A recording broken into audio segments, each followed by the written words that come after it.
Hello दोस्तों, कैसे हैं आप लोग।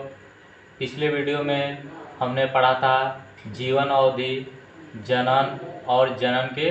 और आज का टॉपिक है अलैंगिक जनन की विधियाँ। अलैंगिक जनन की विधियाँ निम्नलिखित है। पहला है द्विविभाजन, बाइनरी फ्यूजन। दूसरा है बीजाणु जनन, स्पोरुलेशन। तीसरा है मुकुलन, बडिंग। चौथा है खंडीभवन, फ्रैगमेंटेशन। पांचवा है पुनरुद्भवन, रिजनरेशन। ये टॉपिक अलैंगिक जनन के अंतर्गत हमको पढ़ने हैं। तो सबसे पहले टॉपिक पढ़ेंगे द्विविभाजन, बाइनरी फ्यूजन। पहला है द्विविभाजन, बाइनरी फ्यूजन। बाइनरी फ्यूजन किसे कहते हैं?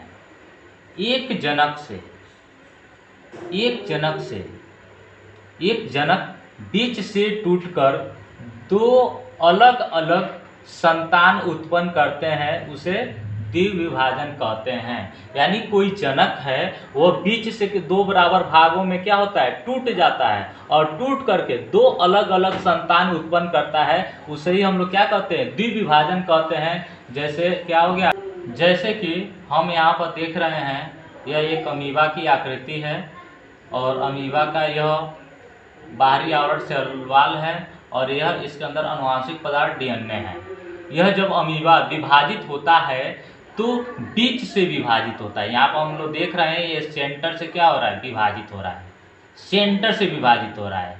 तो बीच से विभाजित होता है, तो बीच से विभाजित हो रहा होता है, तो हम देख रहे हैं आनुवांशिक पदार्थ क्या है, एक ऊपर की दिशा में और एक नीचे के, अर्थात दो बराबर भागों में यहाँ धीरे धीरे क्या हो रहा है, विभाजित हो रहा है। और विभाजित होने के फलस्वरूप यहाँ अमीबा दो बराबर भागों में पूर्ण रूप से विभाजित हो जाते हैं और यह एक अलग अमीबा का निर्माण हो जाता है। अर्थात यह अमीबा है, यह एक क्या है, अपने माता पिता के अर्थात अपने पेरेंट्स के ही क्या है, समान है। और इस अमीबा में हम देख रहे हैं, यह सेल वॉल है, यह आनुवांशिक पदार्थ है, यह अलग अलग बराबर भागों में क्या हो जाते हैं, बट जाते हैं। तो यहाँ पर हम ये देख रहे हैं, द्विविभाजन का मतलब होता है दो बराबर भागों में विभाजित होना। अर्थात अमीबा यहाँ क्या हो रहा है, दो बराबर भागों में विभाजित हो रहा है, उसे ही हम लोग क्या कहते हैं, द्विविभाजन कहते हैं। दूसरा हेडिंग है बीजाणु जनन, स्पोरुलेशन। जीव बीजाणु उत्पन्न करते हैं और वह बीजाणु अंकुरित होकर नया संतान बनाता है, जैसे पेनिसिलियम।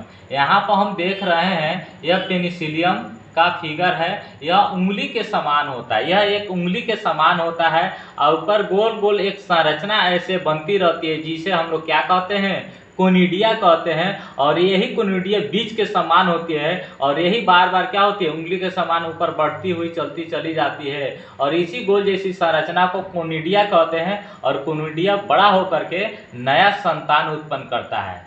तो हम ये देख रहे हैं कि बीजाणु जनन में बीज के समान एक कोनिडिया होता है जो अंकुरित होकर के नया संतान बनाता है, उसे ही बीजाणु जनन कहते हैं, जैसे पेनिसिलियम हो गया। तीसरा हेडिंग है मुकुलन, बडिंग। मुकुलन में भी मातृकोशिका या जनक शरीर से अलग होकर नया संतान बनाता है, जो स्वतंत्र रूप से जीवन यापन करता है, उसे मुकुलन कहते हैं। यानी मुकुलन में जो मातृकोशिका होती है, वो शरीर से अलग हो जाती है और स्वतंत्र रूप से जीवन यापन करती है, उसे हम लोग क्या कहते हैं, मुकुलन कहते हैं। जैसे क्या हो गया, हाइड्रा। जैसे हाइड्रा यहाँ पर हम फिगर बना रहे हैं। हाइड्रा का फिगर कुछ इस प्रकार का होता है, आप तो देखे भी होंगे।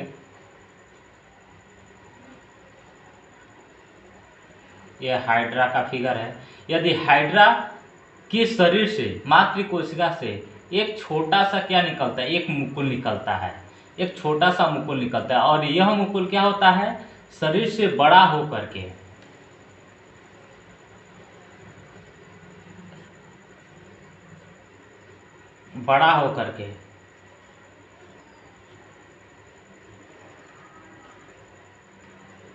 शरीर से बड़ा होकर के स्वतंत्र रूप से जीवन यापन करता है।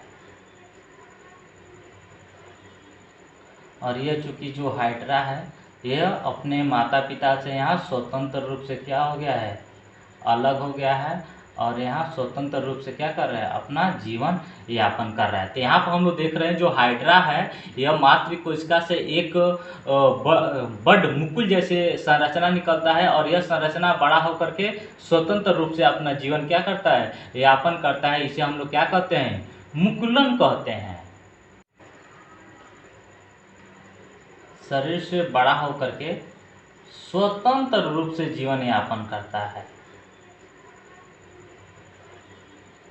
और यह चूंकि जो हाइड्रा है यह अपने माता पिता से यहाँ स्वतंत्र रूप से क्या हो गया है, अलग हो गया है, और यहाँ स्वतंत्र रूप से क्या कर रहा है, अपना जीवन यापन कर रहा है। तो यहाँ पर हम लोग देख रहे हैं जो हाइड्रा है यह मातृ कोशिका से एक बड मुकुल जैसे संरचना निकलता है, और यह संरचना बड़ा होकर के स्वतंत्र रूप से अपना जीवन क्या करता है, यापन करता है। इसे हम लोग क्या कहते हैं, मुकुलन कहते हैं। अगला हेडिंग है खंडी भवन, फ्रैगमेंटेशन।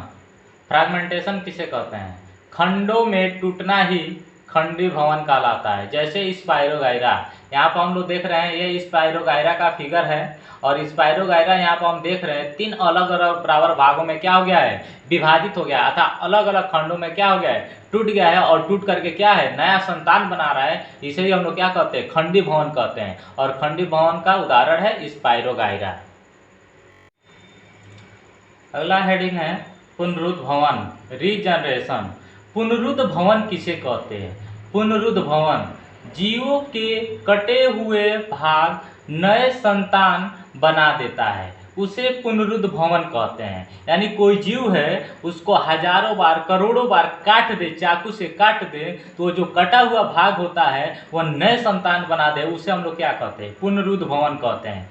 जैसे प्लेनेरिया है, अमीबा है, हाइड्रा है, स्पंज है इत्यादि। प्लेनेरिया का यहाँ पर फिगर हम बनाए हैं, उसकी आकृति इस प्रकार की होती है। इस प्लेनेरिया को हम 2 बार चाकू चलाए हैं, तो 2 बार चाकू चलाए हैं, 3 हिस्सों में बट गया है। हेड अलग हो गया है, बीच वाला भाग अलग हो गया है, टेल वाला भाग अलग हो गया है। यह इनके कटे हुए भाग है, और यह इनके कटे हुए जो भाग होते हैं यहाँ पर हम देख रहे हैं अलग अलग संतान का क्या किए हैं, निर्माण किए हैं। अर्थात पुनरुद्भवन का मतलब ही होता है कि जीवों के कटे हुए भाग जो नए संतान बना देता है, उससे हम लोग क्या कहते हैं, पुनरुद्ध भवन कहते हैं। यदि आप सभी को मेरा वीडियो पसंद आया है तो लाइक करें, शेयर करें और सब्सक्राइब करें।